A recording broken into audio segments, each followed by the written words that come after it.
Hi everybody, Publication Builder Training here, and we're going to be dealing with the tabs Start and Publication in this video. So we'll go over this screen in detail so that you will understand it and in order.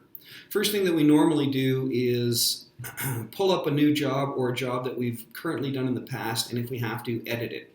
So in this screen right here, always make sure that we're on the Edit Activate button, radio button here. That's how we manage to get to this folder properly. And there's active jobs, generic jobs, and pre-built jobs are the three folders that we have to choose from. Explaining each one, the active jobs is after we've built a job, we save it here.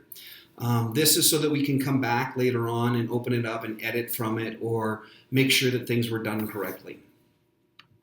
The next one is generic jobs, which is a generic job that we can start as a baseline or in a lot of instances can use.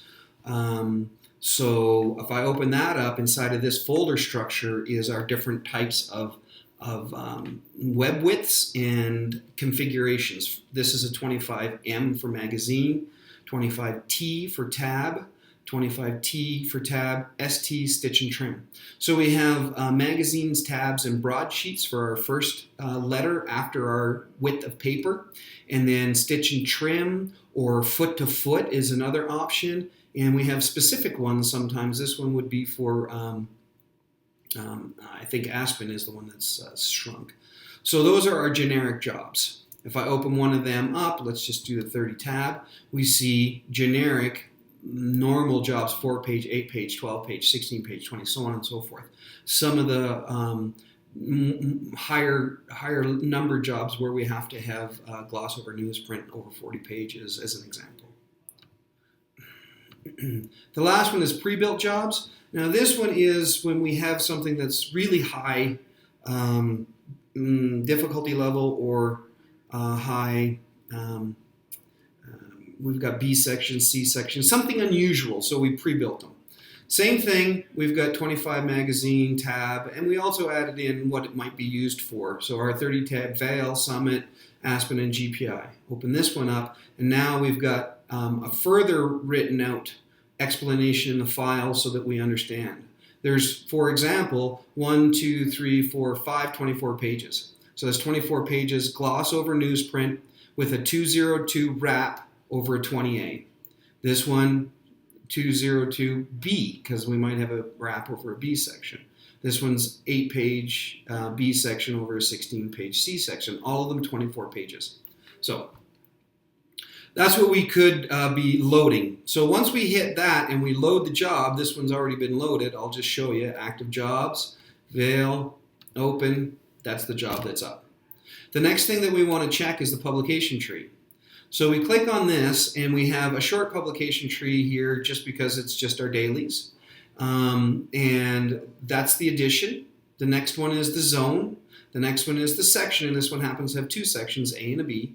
And the next one is the publication tree preview, what you should be seeing. Vail, tray 1 or zone 1, A and B. And the tray or zone is where the plates are going to show up, 1 being closest to the bender, 4 being furthest. All right. If you don't have your Vail daily there, it might be in your default settings. I can open this up, go into Edition, and look what's there. I can also import from, and this is our general configurations, so we got Architect Director configuration general settings. And I can change those. I'm going to hit daily, weekly, and now we've added in some of our weekly ones. We still have VDN as our short name and Vail daily. If I had something that I just needed to quickly add, like a test, I could write in test here and put TST here, hit OK. So now when I go into the publication tree, all of that shows up. I can take this off of Vail Daily, put it onto Vail Weekly, whatever. But I still want to make sure after I've done that, I make my correct selections. All right? Hit OK. So we're still Vail Daily. The next one that we want to do is the date. So we want to make sure that whatever your publication date is, the files are going to be named that for them to import correctly. So VDN is our short name. So when you're naming your file structure, you'll understand that you have to have VDN in that structure. Same with the date. This shows 1/18/2016. So in our file, we would have to have 01/18/2016.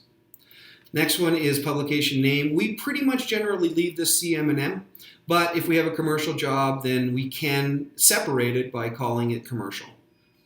And that pretty much explains the tabs start and production. Thanks, guys.